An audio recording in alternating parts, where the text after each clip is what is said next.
Hello, future doctors. Myself Himanshu Bora, final year MBBS student at Jawaharlal Nehru medical college Ajmer. आप सभी को पता है आज सुप्रीम कोर्ट में जो नीट 2024 के पेपर लीक की हियरिंग हुई है, ठीक है। तो वो आज हियरिंग काफी लंबे टाइम तक चली है, लगभग 3.5 घंटे। आज नीट जो पेपर लीक का केस है उसकी हियरिंग हुई है और कोई पिटीशन नहीं सुनी गई। आज सिर्फ और सिर्फ जो नीट का 2024 का जो पेपर लीक का जो केस था वही सुना गया। 3 जज की बेंच थी, आपको पता है। Chief justice of India DY Chandrachud, justice Manoj Mishra और जस्टिस JB पादरीवाला। तो कंप्लीट आज क्या क्या डिस्कशन हुआ उसका मैंने लाइव स्ट्रीम लिया था, जिसमें सुप्रीम कोर्ट में जो लाइव हियरिंग चल रही थी वो मैंने आपको बताई थी। अब मैं आपको समरी दे देता हूं कि आज जो कंप्लीट डिस्कशन हुआ वो क्या हुआ, ठीक है। आपको डिटेल में इंफॉर्मेशन मिल जाएगी। समरी से आपको ये पता लग जाएगा कि आज जो 3.5 घंटे में डिस्कशन जो निकल के आया, जो निष्कर्ष निकला उसका, वो आज आपको आज के वीडियो में पता लग जाएगा। तो वीडियो को एंड तक देखना, चैनल को सब्सक्राइब करना मत भूलना, ठीक है। ये लाइव लॉ का ऑफिशियल ट्विटर हैंडल है, जहां पे जो भी सुप्रीम कोर्ट के अंदर हियरिंग होती है, जो भी आर्ग्यूमेंट होते हैं, एडवोकेट्स पिटिशनर के हो गए या रेस्पोंडेंट के एडवोकेट्स हो गए या चीफ जस्टिस ऑफ इंडिया या अदर जजेस की जो भी डिस्कशन होता है, आर्ग्यूमेंट होते हैं, वो सारे आपको शॉर्ट के अंदर यहाँ मिल जाते हैं आपको, ठीक है। तो आपको यदि अच्छे से देखना है क्या क्या आर्ग्यूमेंट हुआ, तो आप लाइव लो ट्विटर हैंडल है, वहां जाके आप देख सकते हो। सारे आर्ग्यूमेंट आपको मिल जाएंगे कि जैसे पिटिशनर्स के एडवोकेट ने क्या बोला, उसके बाद चीफ जस्टिस ऑफ इंडिया ने क्या बोला, उसके बाद जो एंटी और गवर्नमेंट की तरफ से लड़ रहे थे सोलिसिटर जनरल, उन्होंने क्या बोला, वो सारा आज आपको जो भी होता है आर्ग्यूमेंट वो आपको लाइव लो ट्विटर हैंडल पे मिल जाएगा, ठीक है। अब आज की जो हियरिंग हुई है उसकी मैं आपको समरी प्रोवाइड कर देता हूं, आराम से धीरे धीरे देखेंगे अपन, ठीक है। जो केस है अपना, ठीक है, अपन देखेंगे समरी,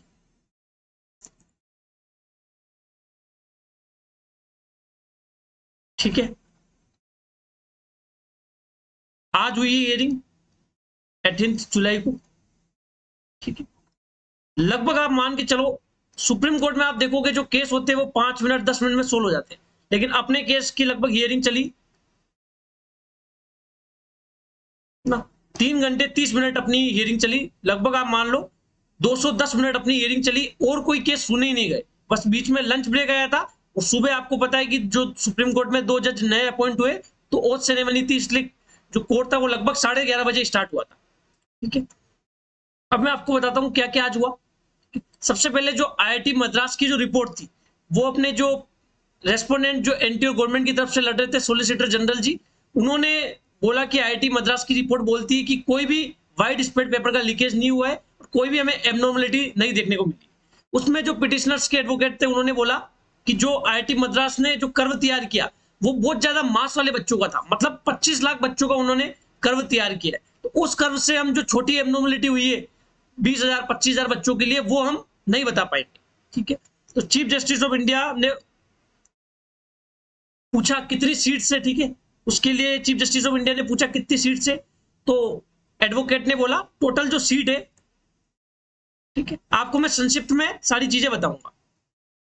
गवर्नमेंट प्लस प्राइवेट सभी मिला के जो टोटल MBBS की सीट है वो है 1,08,000, ठीक है। इसमें से आपको पता है गवर्नमेंट लगभग 56,000 सीट है और प्राइवेट 52,000 सीट। देखो 1,08,000 सीट है, इसका मतलब ये नहीं कि आपको 1,08,000 तक कॉलेज मिल जाएगा, ठीक है। गवर्नमेंट के अंदर 56,000 सीट है, इसका मतलब ये नहीं कि आपको 56,000 रैंक तक मिल जाएगा, क्योंकि 56,000 में से आपको सिर्फ ऑल इंडिया की 15% कोटा की सीट और अपने स्टेट के पर्टिकुलर जिस स्टेट से आप बिलोंग करते हो उसकी स्टेट के 85% कोटा की सीट पे आप एडमिशन ले सकते हो। और एम्स जो होते हैं उनकी 100% सीटों पे आप एडमिशन ले सकते हो। ESIC की जो सीट्स होती है वो होगी, और जिपमर हो गए, सेंट्रल यूनिवर्सिटी होगी, उनमें आप एडमिशन ले सकते हो। तो लगभग 10,000 सीट जो होती है वो ऑल इंडिया कोटा में आती है, और लगभग 2.5 रैंक तक, एक सीट पे 2.5 रैंक तक का फर्क आता है। तो 25-26,000 रैंक तक जनरल OBC EWS की कैंडिडेट को कॉलेज मिलता है, ठीक है। इससे आप ये बिल्कुल अंदाजा मत लगा लीजिएगा कि 56,000 रैंक तक कॉलेज मिल जाए। दूसरा, जो चीफ जस्टिस ऑफ इंडिया ने पूछा है ना, जिसमें पिटिशनर्स के एडवोकेट थे, उन्होंने बोला कि 9 और 10 अप्रैल को फिर से रजिस्ट्रेशन विंडो ओपन हुई। वो क्यों हुई, कितने बच्चों ने रजिस्टर किया, उसमें सोलिसिटर जनरल ने बोला कि हमारे पास 3,000 बच्चों का तो फिजिकल रिक्वेस्ट आई थी और 900 बच्चों ने हमें जीमेल किया था कि आप एप्लीकेशन विंडो को फिर से ओपन करो, इसलिए हमने ओपन किया। उसमें लगभग अप्रोक्स 15,000 बच्चों ने रजिस्टर किया, सोलिसिटर जनरल ने बोला, ठीक है। जो कि एनटी और गवर्नमेंट की तरफ से लड़ रहे।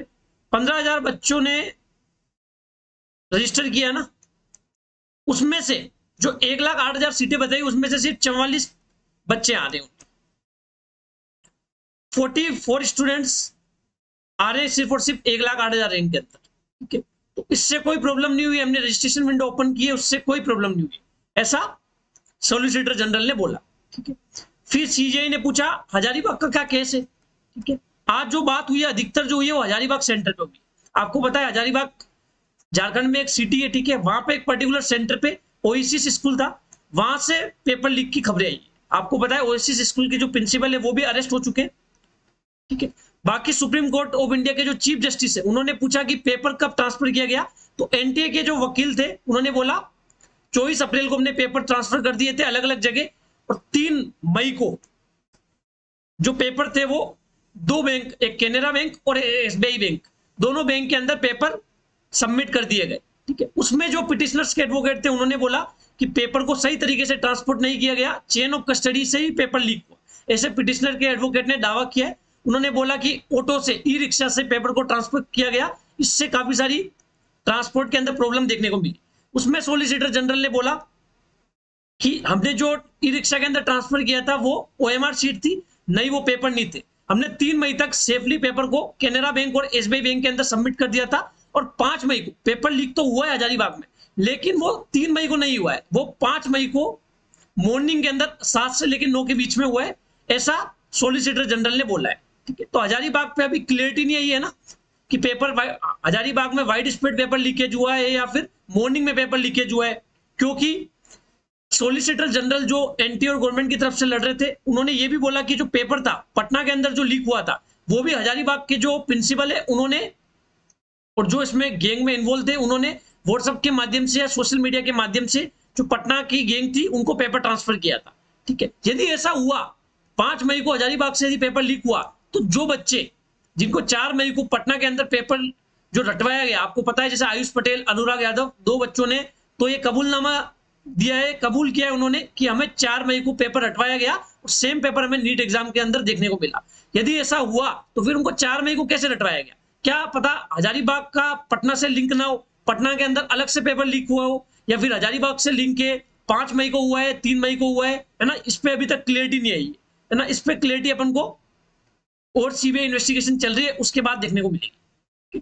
बाकी जो केस था पटना पेपर लीक का, उस पे एनटीए ने इतना ज्यादा फोकस नहीं किया था, लेकिन सुप्रीम कोर्ट ने इस चीज को पकड़ा। सुप्रीम कोर्ट ने बोला पटना का जो पेपर लीक का केस है इसकी आप जो स्टेटस रिपोर्ट है, जो पटना पुलिस ने एफआईआर रिपोर्ट की थी, जो कबूलनामा था और जो इन्वेस्टिगेशन हुई थी इकोनॉमिक ऑफेंस यूनिट और पटना पुलिस के द्वारा, वो आप सबमिट करना। वो सबमिट करने का टाइम दिया इन्होंने। ठीक है, मंडे को नेक्स्ट हियरिंग है, आपको पता है मंडे को 22 जुलाई को नेक्स्ट हियरिंग है, 3rd हियरिंग है। ठीक है, और पहला जो केस है वो अपना नीट का ही सोल्व किया जाएगा 10:30 बजे ही है। ठीक है, और उन्होंने बोला फर्स्ट हाफ के अंदर मतलब 10:30 से 1 बजे के बीच में हम इस केस को सोल्व कर देंगे, और आर्ग्यूमेंट हमारा जो भी आर्ग्यूमेंट होगा उसके बेसिस पे हम हमारा जजमेंट पास कर देंगे। तो मोस्ट प्रोबेबली 22 जुलाई को कुछ सुप्रीम कोर्ट की तरफ से अपन को फैसला देखने को मिल सकता है। कंफर्म नहीं है, यदि 22 जुलाई को भी बिल्कुल क्लियर नहीं हो पाया तो फिर एक हियरिंग और लग सकती है, लेकिन 22 जुलाई को मोस्ट प्रोबेबली सुप्रीम कोर्ट कुछ फैसला दे सकता है। 10:30 बजे ही उसकी जो हियरिंग है वो स्टार्ट हो जाएगी। ठीक है, मंडे को। तो पटना पेपर लीक की जो एफआईआर रिपोर्ट है ना पटना पुलिस और इकोनॉमिक ऑफेंस यूनिट की, वो मंडे तक सबमिट की जाएगी सुप्रीम कोर्ट में। ठीक है, दूसरा एक अच्छी चीज ये हुई सबसे बड़ी कि सुप्रीम कोर्ट ने बोला कि देखो जो पिटिशनर्स के एडवोकेट थे उन्होंने चीफ जस्टिस ऑफ इंडिया से रिक्वेस्ट की कि आईआईटी मद्रास की जो रिपोर्ट है उसमें काफी सारे फ्लो है, हम चाहते हैं कि एनटीए है ना पूरा रिजल्ट ट्रांसपेरेंसी के साथ साइड पे पब्लिश करे। ठीक है, आप बच्चों की डिटेल्स हाइड कर दो, उसके बाद उनका सेंटर वाइज रैंक और स्कोर तीनों आप जो साइट है ऑफिशियल साइट उस पर पब्लिश करो, ताकि हमें भी क्लियरिटी और ट्रांसपेरेंसी से रिजल्ट आ जाए। तो सुप्रीम कोर्ट ने आदेश दिया है एनटीए को बच्चों की डिटेल्स हाइड करनी है, जैसे रोल नंबर हाइड किए जाएंगे, रोल नंबर की जगह डमी रोल नंबर्स होंगे, कुछ भी जैसे XYZ 1 दे दिया उसके अंदर 1A 1B, इस तरीके से बच्चों का सीक्वेंस वाइज है ना, और उनकी जो आइडेंटिटी है वो रिवील नहीं की जाएगी ना, आइडेंटिटी रिवील नहीं की जाएगी, उसको भी हाइड किया जाएगा, रोल नंबर आइडेंटिटी हाइड की जाएगी, और जो रिजल्ट है ना वो घोषित किए जाएंगे सैटरडे इवनिंग तक का टाइम दिया है। एनटीए की ऑफिशियल साइट पे आपको सभी बच्चों के रिजल्ट आपको देखने को मिलेंगे। उसमें रोल नंबर और आइडेंटिटी हाइड होगी, ठीक है। उसमें आपको मार्क्स, रैंक और सेंटर आपको पता लग जाएगा। उस पर्टिकुलर सेंटर और सिटी से कितने बच्चों ने कितने रैंक स्कोर किए, कितने मार्क्स स्कोर किए, इसका आइडिया अपन को ट्रांसपेरेंसी से लग जाएगा। पूरे जो भी 23,23,000 बच्चे थे उनका आपको डाटा साइट पे देखने को मिलेगा सैटरडे इवनिंग से पहले पहले, ठीक है। ये अच्छी चीज हुई है अपने लिए, ठीक है। तो एक मेन चीज तो ये है कि जो नेक्स्ट हियरिंग है वो मंडे मतलब 22 जुलाई को है, 10:30 बजे स्टार्ट हो जाएगी। फर्स्ट आपके अंदर कुछ जजमेंट आ सकता है सुप्रीम कोर्ट की तरफ से। बाकी एनटीए को आदेश दिया गया है कि सैटरडे तक, है ना, सैटरडे इवनिंग तक आपको रोल नंबर हाइड करना है, आइडेंटिटी हाइड करनी है और बच्चों के सभी रिजल्ट को घोषित करना है। मार्क्स, रैंक और सेंटर कौन सा था पर्टिकुलर उनका, जहां से उन्होंने एग्जाम दिया है, वो आपको बताना है, ठीक है। ये सारी चीजें हुई है। बाकी जो हजारीबाग है पटना पेपर लीक का केस है, पटना की जो रिपोर्ट है वो मंडे को सबमिट की जाएगी। हजारीबाग का भी क्लियर नहीं हो पाया है कि मंडे को पेपर लीक हुआ है, सॉरी मतलब 5 मई को लीक हुआ है या 3 मई को लीक हुआ है ना, उस पर अभी तक क्लियरिटी नहीं मिल पाई है।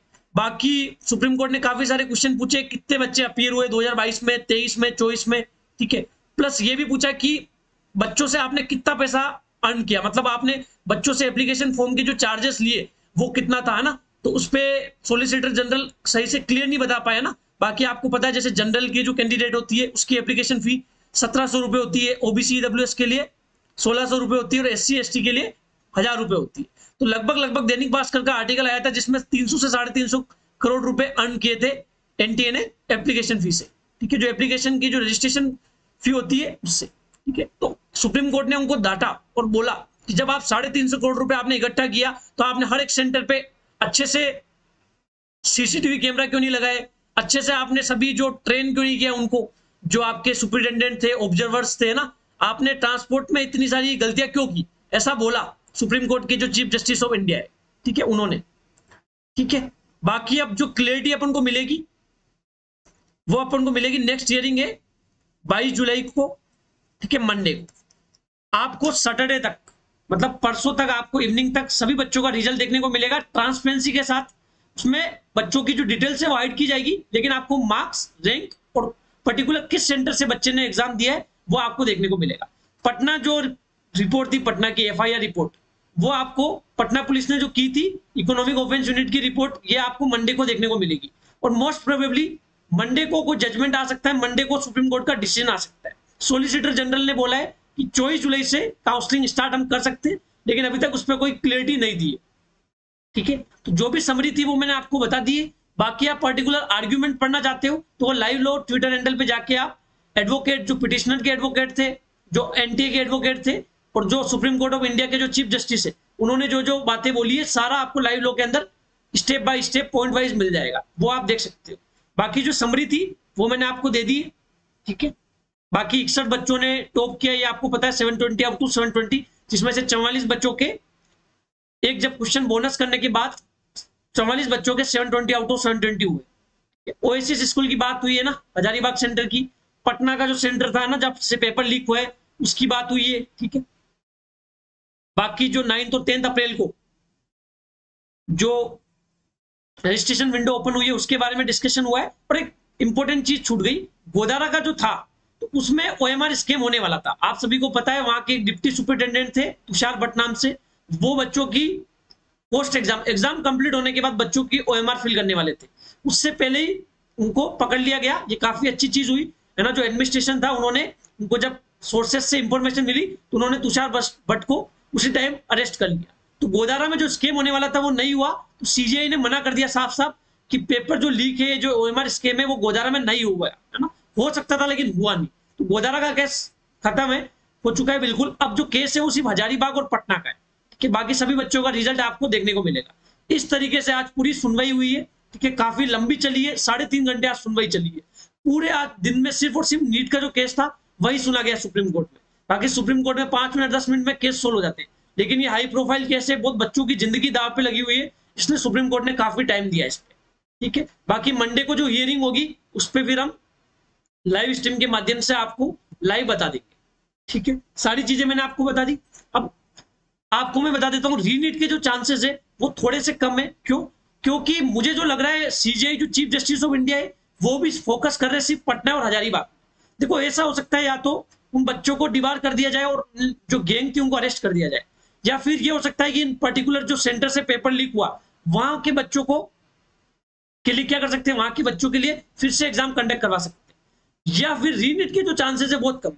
जब तक ये प्रूव नहीं हो जाता कि हजारीबाग से जैसे अलग अलग लोगों तक पेपर पहुंचा, टेलीग्राम पे भी उस पर भी बात चली है ना टेलीग्राम पे, तो उसमें अभी तक क्लियरिटी नहीं मिली है कि टेलीग्राम पे जैसे पिटिशनर्स के एडवोकेट ने बोला कि टेलीग्राम पे ऑलरेडी 4 मई को पेपर लीक हो गया था, लेकिन उसमें पता लगा कि जो टेलीग्राम का वीडियो था वो फेक था, एडिटेड था, ऐसा सॉलिसिटर जनरल ने बोला है। ठीक है, तो उस पर भी अभी तक क्लियरिटी नहीं मिली है। ठीक है, तो रीनीट के चांसेस कम है क्योंकि सुप्रीम कोर्ट ऑफ इंडिया के चीफ जस्टिस ने बोला है जब तक हमें यह प्रूव नहीं हो जाता कि वाइड स्प्रेड पेपर का लीकेज हुआ है, काफी लोगों तक पेपर पहुंचा है, ठीक है, ऐसे बच्चों को हम आइडेंटिफाई नहीं कर पाएंगे, तब तक हम पूरे ऑल ओवर इंडिया में रीनीट नहीं करवा पाएंगे। ठीक है, उन्होंने ये चीज बोली, तो रीनीट के चांसेस कम है।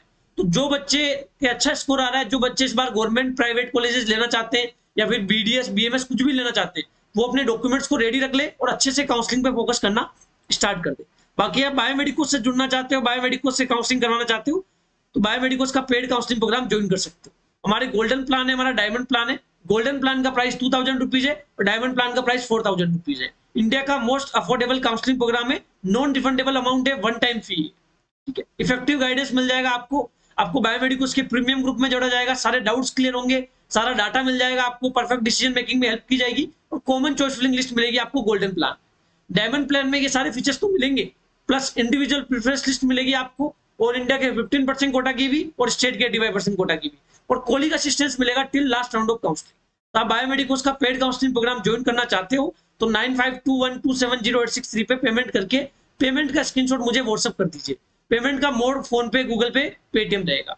ठीक है, पूरा मैंने जो आज जो केस हुआ उसकी मैंने आपको समरी दे दी है। ठीक है, वीडियो आपको अच्छा लगा हो तो वीडियो को लाइक करना, कमेंट करना और चैनल को सब्सक्राइब करना मत भूलना। मिलते हैं किसी अगले वीडियो में। Thank you so much.